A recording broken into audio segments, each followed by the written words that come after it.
أنزل على عبده كتابا ولم يجعل له عوجا. الحمد لله الذي له ما في السماوات وما في الأرض وله الحمد في الآخرة وهو الحكيم الخبير. الحمد لله الذي هدانا لهذا وما كنا لنهتدي لولا أن هدانا الله. الذي أرسل رسوله بالهدى ودين الحق ليظهره على الدين كله. وأشهد أن لا إله إلا الله وحده لا شريك له،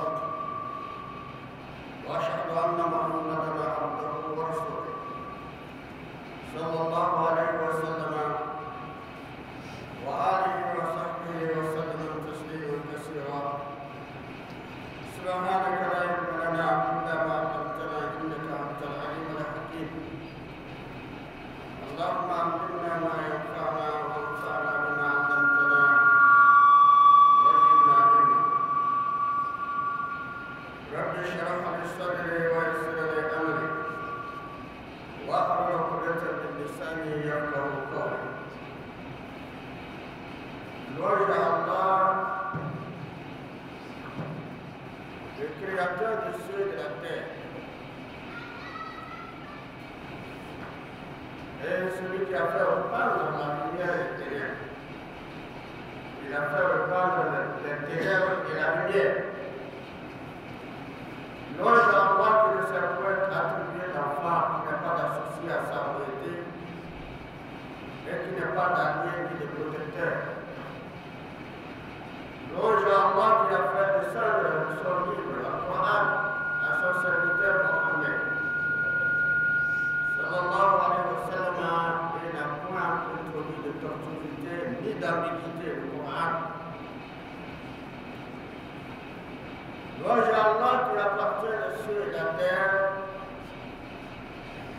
et dans tout ce qui est dans l'au-delà, gloire à lui dans l'au-delà. Gloire à Allah qui nous a guidés à l'islam. Nous n'aurions pas été guidés si Allah ne nous avait pas guidés. Celui qui a envoyé son messager Mohammed avec la religion de vérité pour la placer au-dessus de toute autre religion. Nous rendons grâce à Allah de son immense bienfait de nous apporter par l'islam et tous les bienfaits matériels et la vie terrestre qu'il nous a accordée. Il est digne de louange. Nous le glorifions, nous reconnaissons ses bienfaits. Qu'Allah nous facilite davantage la reconnaissance des bienfaits d'Allah. Qu'Allah nous guide sur le droit chemin. J'atteste qu'il n'y a point de divinité qu'Allah, le Seigneur qui n'a pas d'associé, et atteste que Mohammed est son serviteur, son messager. Le salut, la bénédiction d'Allah, sa miséricorde sur lui, sur sa famille et ses compagnons. Chers frères, voilà, nous sommes aujourd'hui encore vendredi, face à des jours qui galopent pour atteindre le mois sacré, le mois de Ramadan, que nous espérons tous pour des causes valables, des causes de purification, des causes de la richesse de l'agrément d'Allah.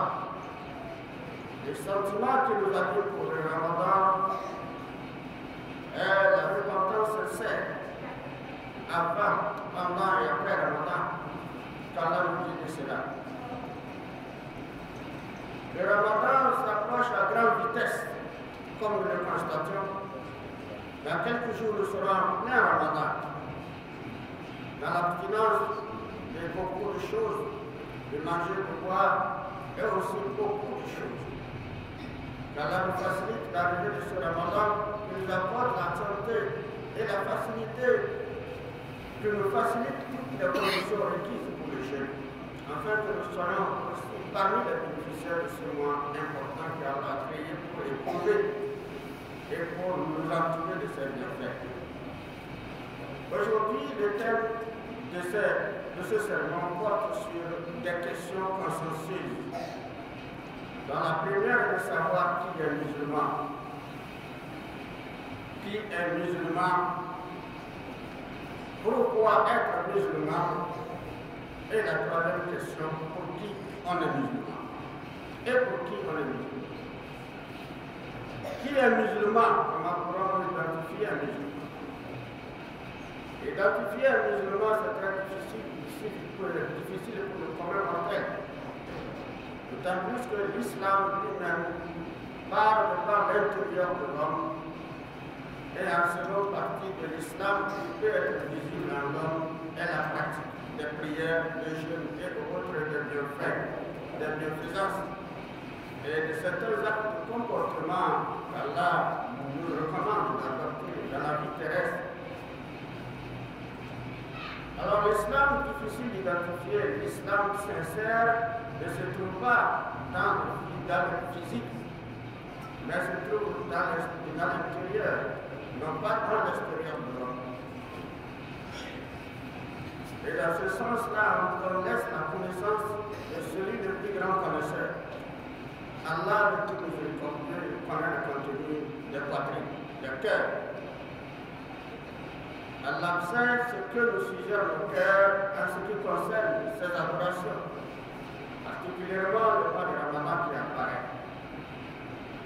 Mais ce que nous pouvons affirmer concernant le musulman est quelqu'un qui atteint à une conscience très élevée. Et une conscience très élevée parmi les êtres humains. Parce que la première prise de conscience de l'homme est la reconnaissance de sa nature humaine, de ce qui est son origine et le but de son existence. La prise de conscience de l'être humain, c'est de connaître son Seigneur. Il prend conscience et il sait qu'il y a un Seigneur qui l'a créé. Il n'est pas un être dû à un hasard, mais il a un créateur. Il est une créature d'un créateur. Et ce créateur-là, le musulman a cherché à savoir qu'est-ce que ce créateur veut de nous. Et par cette connaissance de la volonté de ce que exige ce créateur, alors il a adopté ce système de vie qui est l'adoration de Dieu, son créateur, dans un cadre propice qu'a voulu lui-même le créateur, qui est l'islam.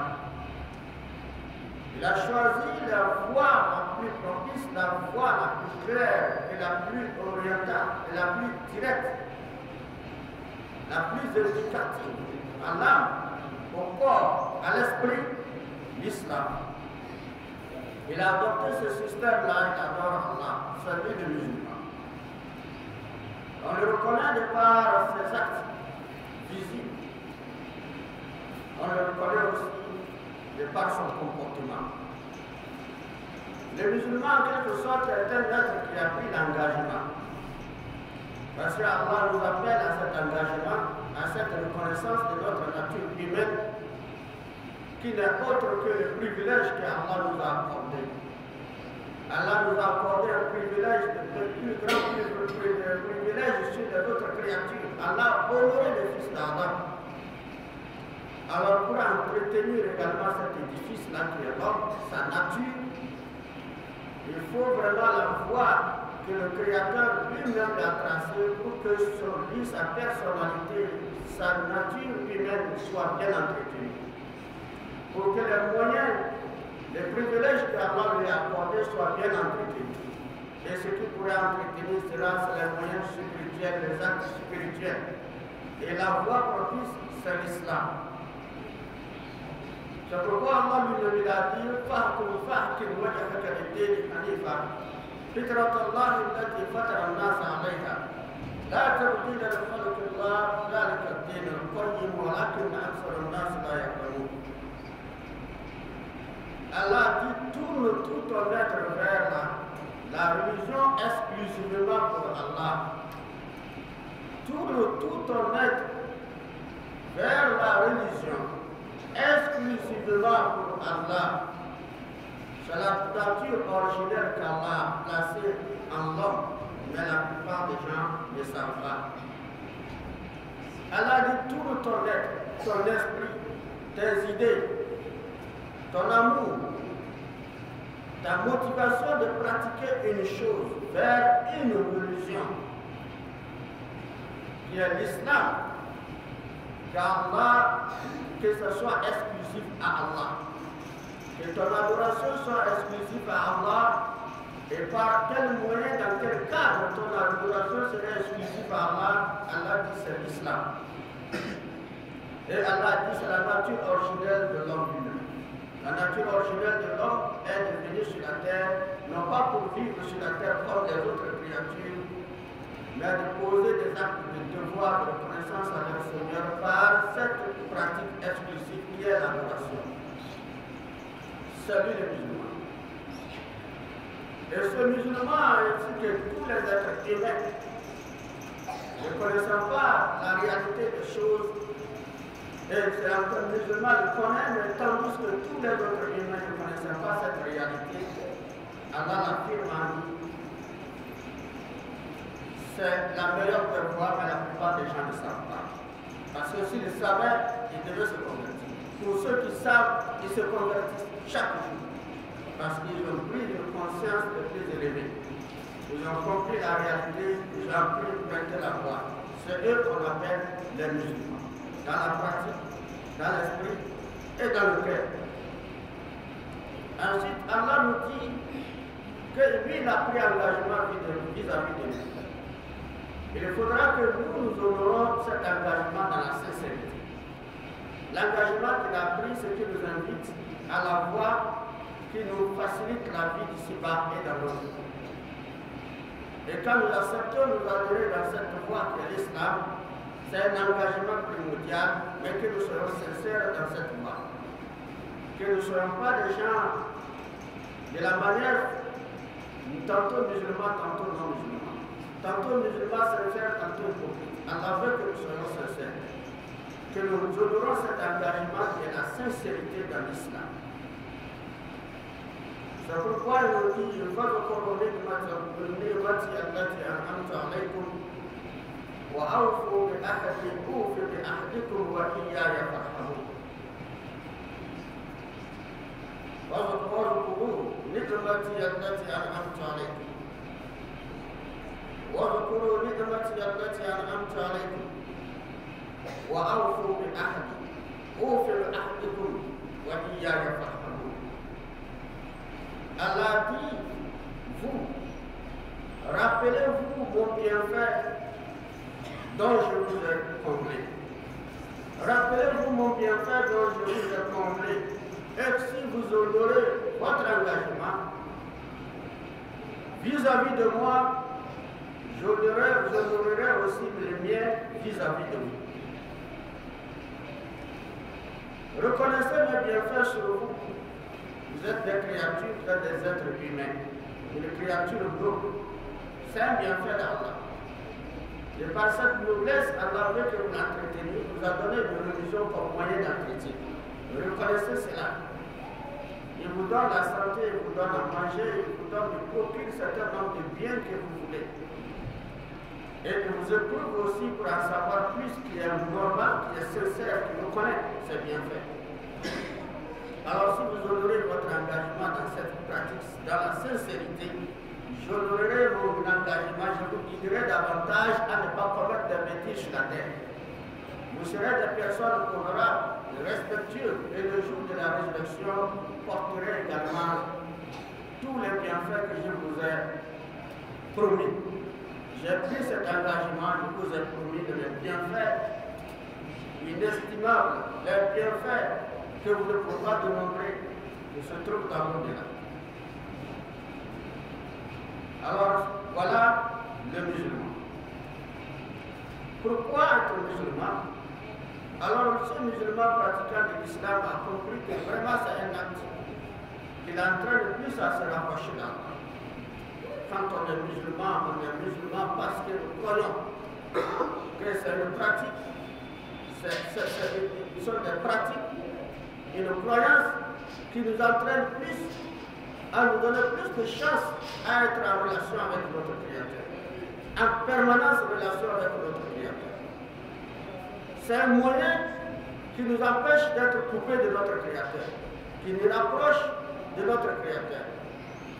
Voilà pourquoi nous avons accepté d'être musulmans. Et pour qui? Pour nous-mêmes, pas pour Allah. On est musulman pas pour Allah.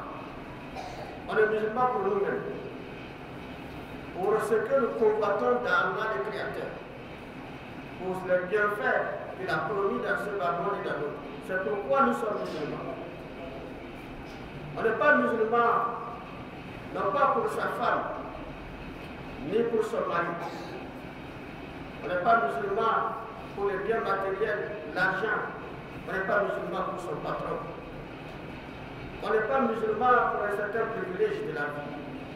On n'est pas musulman pour autre chose, mais on est musulman pour la satisfaction de l'âme et le moyen de plus d'éduquer notre conduite dans ce monde et de mériter d'être à la place qu'Allah nous a promis dans le monde. C'est la raison pour laquelle nous sommes musulmans. C'est pour nous-mêmes. Voilà tous ces contextes-là que Allah maintenant nous dit. Alors si c'est pourquoi vous êtes dit, vous reconnaissez que vous êtes musulman. Dans le contexte premier qui est musulman et dans la deuxième qui est pourquoi vous êtes musulman, et si vous avez la réponse propice, acceptable de votre propre conscience, de votre sincérité, et vous savez que pour être musulman, ce n'est pas pour quelqu'un, mais c'est pour vous-même. Alors restez là en garde sur vous-même. Ya ayyuhalladhina amanu taqullaha wal tanzur nafsun ma qaddamat lighad. Wattaqullaha inna Allaha khabirun bima ta'malun. Allah dit, ô vous qui avez cru, craignez Allah. Craignez Allah. Alors craignez Allah si vous êtes musulman.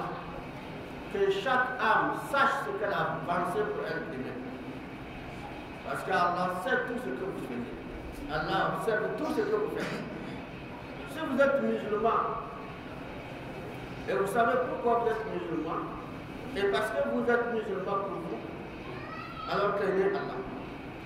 Et dans cette crainte d'Allah, que chacun dans sa conscience des bienfaits de l'islam, des bienfaits d'Allah, sache ce qu'elle a avancé pour elle-même.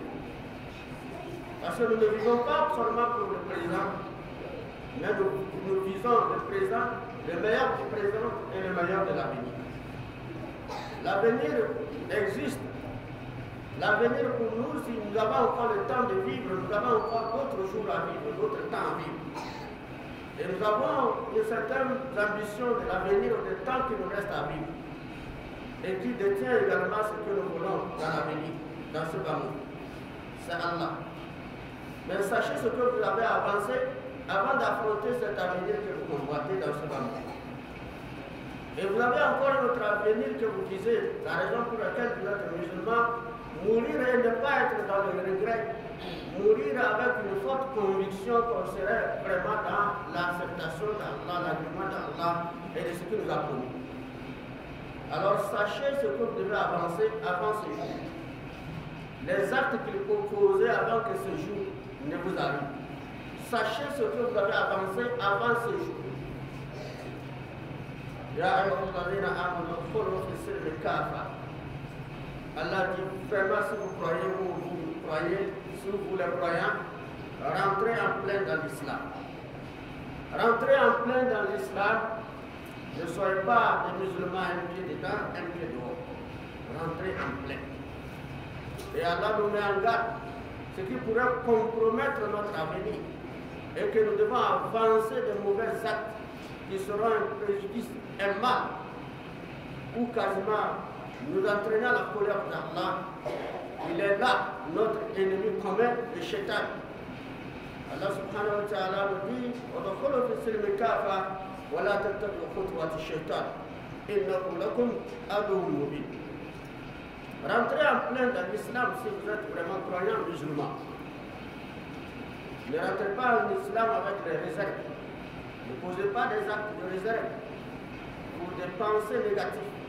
Cherchez à en savoir plus les bienfaits de l'islam, jouissez de ces bienfaits et jurez de ces bienfaits et vivez en plein en islam.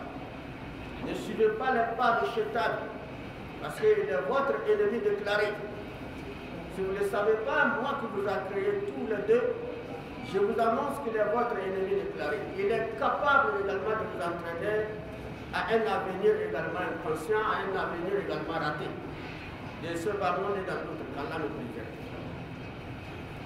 C'est pourquoi en matière de Ramadan, nous devons comprendre qu'en réalité, le Ramadan s'approche à grands pas. Et nous sommes tous des musulmans espérant également ce jour, ce mois, pour les actes qu'Allah nous a légiférés, nous a recommandé, l'abstinence de manger, de boire, et dont nous connaissons bien les bienfaits qui entourent cette abstinence, qui n'est pas seulement une soif que nous portons, de faim que nous portons, qui n'est pas seulement un moyen que nous pouvons avoir de récompense aussi spirituelle, mais aussi qui porte ce qu'on appelle des récompenses physiques et même matérielles, le Ramadan. C'est un grand bienfait qu'Allah a déposé dans ce Ramadan. Mais nous sommes tous des musulmans réunis en bloc musulmans, mais nous sommes différents en matière de sentiments par rapport à ce monde. Qu'Allah nous facilite à comprendre.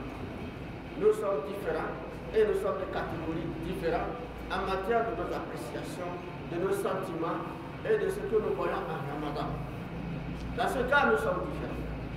Mais nous attendons tous quand même Ramadan. Mais nous sommes différents. Qu'Allah fasse que nous ne soyons pas dans cette différence négative. Que nous ne soyons pas dans la différence négative. Qu'Allah fasse que nous soyons également dans la vision unique, dans les bienfaits et en ce qui concerne les avantages pour nous en tant que musulmans pour nous. Allah nous facilite la compréhension pour nous guider sur le droit chemin. اهدنا الصراط المستقيم وصراط الذين أنعمت عليهم غير المغضوب عليهم ولا الضالين آمين. أقول قولي هذا أستغفر الله لي ولكم ولسائر المسلمين من كل ذنب واستغفروه إنه هو الغفور الرحيم.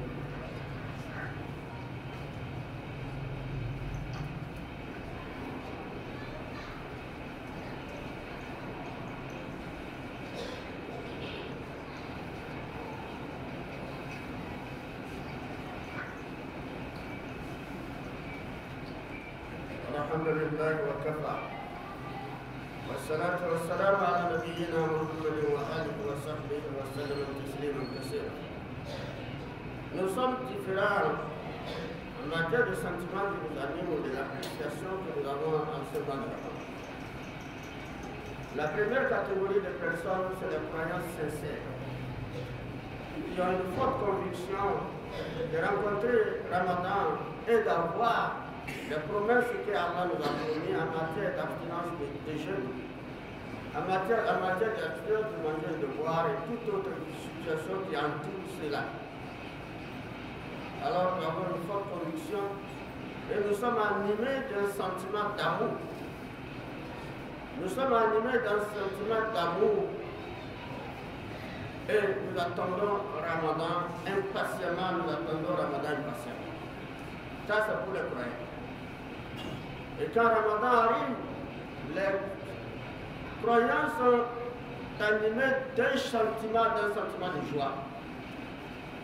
Ils sont animés d'un sentiment de joie. Et ils sont fiers que Ramadan même soit demain, au lieu des jours qui restent. Parce qu'ils savent les bienfaits qui se trouvent dedans et ils croient en ces bienfaits, ils ont la conviction qu'ils peuvent les obtenir par les petits efforts qu'ils fournissent dans Ramadan. C'est pourquoi lorsqu'on la Ramadan approche, les questions par rapport au jour sont différentes. Et les appréciations que nous avons sont différentes. Par exemple, lorsqu'on dit Ramadan, on peut se poser la question de savoir il reste combien de jours. Si la date échappe à un croyant. Et l'autre le dit, il nous reste quelques jours, tel jour. Il dit, alhamdulillah, Dieu merci. Ça n'est pas arrivé. Avec sincérité, ce n'est pas hypocrisie. Mais la deuxième catégorie, lui fait semblant. C'est l'hypocrite, munafikou, les munafikou. Et aussi, c'est la même réponse. Ramadan, c'est quand? Non pas pour apprécier, non pas pour aimer, mais pour souffrir. On dit il reste seulement une semaine. Oh, c'est bon, alhamdulillah. Oh, dans quelques jours, oh, ça va aller bien. Oh, pourtant, c'est pas vrai. On n'est pas content. Ça, c'est l'hypocrisie. C'est un être qu'on ne peut pas identifier sa réalité. Le croyant, sa réalité est ce qu'il affirme et qui est aussi ancré dans son cœur. Mais l'hypocrite est ce qu'il affirme qui est comme une réalité, mais qui n'est pas la réalité dans son cœur. Ce qu'il dit, c'est autre chose qui l'anime dans le cœur. Il déteste le Ramadan. L'hypocrite. Les hypocrites détestent le Ramadan. Et en public, alors ils vous diront, quand même c'est bon, voilà la fois passée, l'année passée quand j'ai jeûné, j'étais bien, quand je dors même je me sens bien, je sens que Dieu a accepté tout quoi. Pourtant, c'est pas vrai, il n'a même pas jeûné. Et il a posé des actes de dissuasion aux gens, pour décourager les gens de jeûner. Et parle mal de carême au niveau des jeunes, au niveau des non-musulmans. Ça, c'est Mounafik. Mounafik, par exemple, quand il est avec les gens et qu'ils constatent qu'ils ont des foi faibles, que leur foi est faible, ils arrivent à savoir qui a une forte foi. Ils arrivent à savoir qui a une foi forte, une faible foi. Quand ils approchent de deux catégories de gens, sa nature est différente, son visage est différent, ses propos sont différents. Quand ils sont avec les croyants qui ont une forte foi, dont ils savent, ils disent, ah, jeûne là, c'est bon. Hein. Tu sais, moi, j'ai jeûné depuis le matin, c'est comme si je n'ai rien fait. Oh non, Dieu est miséricordieux. Parce que le croyant dit comme ça. Et lui aussi dit la même chose. Mais quand il s'approche de l'autre, il dit, ah, vraiment, c'est pas facile. Hein. C'est chaud, hein. Oh, ça là, franchement, jusqu'à midi, pour ça, je ne peux pas manger boire l'eau. Là-bas, il a autre langage. Au niveau de celui qui n'a pas la foi forte, il a un autre langage. Parce qu'il sait qu'il peut utiliser ce ruse-là pour dissuader la personne, entraîner aussi la personne à rompre à midi comme lui. Parce que la personne n'a pas une foi forte, surtout s'il constate que la personne est dans la noirceur du visage, les difficultés du jeûne. C'est ça le Mounafik. Il faut faire attention à eux. Et cherchons à avoir une foi forte pour les contrecarrer, pour les contrarier et les contredire. Quand ils s'approchent à nous, montrons-nous l'air que nous avons une foi qui est forte. Ce n'est pas fait. Et quand il s'approche à celui qui a gêné, il voit que la personne est colère, est triste, il dit, qu'est-ce que tu as? Il dit, c'est carême là qui te m'a traité. Non, c'est pas carême. Seulement, je suis ce matin-là, il y avait un petit mot de tête là, et un mot de ventre là. Mon ventre, et puis tu es en carême. On a dit que si tu es malade, il faut boire l'eau. Toi là, tu es mouton. Hein. Ils ont tous les moyens de vous dissuader. Si tu n'as pas une foi, tu vas dire, ah, c'est vrai quand même. Ah, à quoi sert de forcer? Pourtant, son ventre, ce mot de ventre là, peut supporter le risque. Mais il va boire l'eau. Parce que lui là qui parle, il a déjà bu l'eau. Lui qui vient déjà carême là-haut. Moi, je suis quitté le matin, j'avais un petit diarrhée. Tu vois que moi, je fais carême avec diarrhée. Mais pourtant, il a mangé beaucoup hier. Là, le matin, il va faire le WC. Là, pour lui, c'est diarrhée. Il va boire l'eau. Il vient dissuader les gens. La troisième catégorie de musulmans, et ils ne sont pas des hypocrites, ils sont des paresseux. Et avant Ramadan, ils dévoilent leur face de paresse. Ils craignent Allah, ils croient en Allah, mais la paresse. Et surtout cette paresse-là, elle est animée par le jeûne. C'est ce qui est plus étonnant. Un jeune costaud, robuste, fort, mais il craint de jeûner. Pourquoi? Parce qu'il a habitué son ventre à tout remplir, toujours rempli. Chaque air, ça remplit. Alors s'abstenir de remplir, c'est pas facile. Quelqu'un qui quitte le matin, il ne fait que remplir son ventre. Le matin, il prend petit déjeuner. Si ça l'été, il a pris à 10 h, il prend quelque chose. À midi, il arrive à la maison, il n'est pas préparé, il se fâche, il sort encore, il remplit le ventre. 14 h, rempli. À 15 h, il prend coco, il prend causé. Il attend le soir.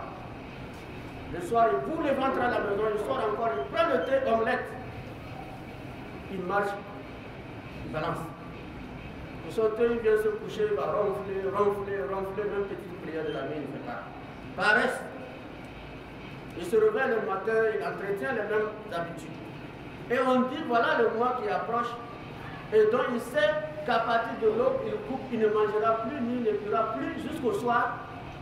Là, il va vous montrer clairement sa situation. De son truc, maintenant, quand il pose la question de savoir Ramadan, à quand Ramadan? À quand le jeûne? C'est quand ça débute? Il reste combien de jours? On le dit, il reste 5 jours, il reste 7 jours. Oh, c'est grave, hein? On fait ça? Non, c'est musulman. Il est clair, on fait ça. Tu peux, mon frère. Il faut arrêter de manger beaucoup avant Ramadan. Habitue à ton ventre d'être un peu creux.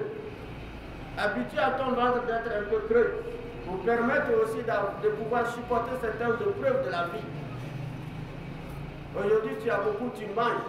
L'avenir te réserve des surprises. Si demain tu n'as pas beaucoup pour manger, tu vas supporter comment? Alors tu as habitué ton ventre de manger beaucoup. Voilà la raison de la situation de ces 4 catégories de musulmans par rapport à leurs sentiments, leur appréciation et leur réaction en ce qui concerne l'arrivée de Ramadan. Et ainsi, nous avons parlé de qui est musulman, nous avons parlé de pourquoi on est musulman et pour qui on est musulman. Qu'Allah fasse que nous soyons des musulmans vraiment sincères, qu'Allah fasse que nous sachions c'est pourquoi nous sommes musulmans, qu'Allah fasse que nous soyons des musulmans pour nous-mêmes, pour d'autres choses qui nous entourent dans la vie.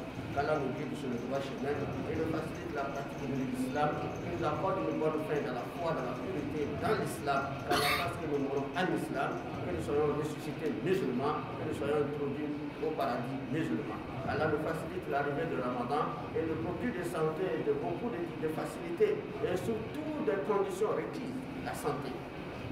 La santé, c'est très important, Allah nous apporte la santé. Tous ceux qui sont éprouvés par des maladies ne pouvant pas gérer sur cette année, qu'Allah leur accorde une compte guérison. Qu'Allah leur accorde une compte guérison. C'est une faiblesse, Allah va leur pardonner, qu'Allah leur pardonne. Il y a ceux qui ne vont pas atteindre le Ramadan. On a déjà identifié certains, ceux que nous avons déjà intérêts. On sait que le Ramadan n'est pas prouvé sur cette année. Mais ceux qui nous sommes encore en vie, il y a quelques jours, nous ne serons pas tous ceux qui vont gêner. Alors ceux qui nous ont quittés, qu'Allah leur pardonne les péchés. Qu'Allah leur pardonne les péchés. Et parmi nous, ceux qui ne vont pas atteindre le Ramadan, qu'Allah fasse que nous atteignons le Ramadan. Et s'il arriverait que Allah réagit par son décret, nous partirons avant Ramadan, qu'Allah nous pardonne le péché avant de tirer nos âmes. Allah nous pardonne le péché avant de retirer nos âmes. Allah nous pardonne le péché avant de retirer nos âmes. Et si Ramadan arrive, nous nous trouver en bonne santé, qu'il nous donne la foi pure, la facilité et les moyens aussi de subsistance pour pouvoir la santé et pouvoir affronter la nouvelle épreuve. Allah nous accorde une bonne fin. اهدنا الصراط المستقيم صراط الذين انعمت عليهم غير المغضوب عليهم ولا الضالين امين. ربنا لا تزغ قلوبنا بعد إذ هديتنا وهب لنا من لدنك رحمة انك انت الوهاب. ربنا ظلمنا انفسنا وان لم تغفر لنا وترحمنا لنكونن من الخاسرين. ربنا عليك توكلنا واليك انبنا واليك المصير. ربنا لا تجعلنا فتنة للذين كفروا واغفر لنا ربنا انك انت العزيز الحكيم. اللهم لا سهل الا ما جعلته سهلا وانت تجعل الاذن اذا شئت سهلا.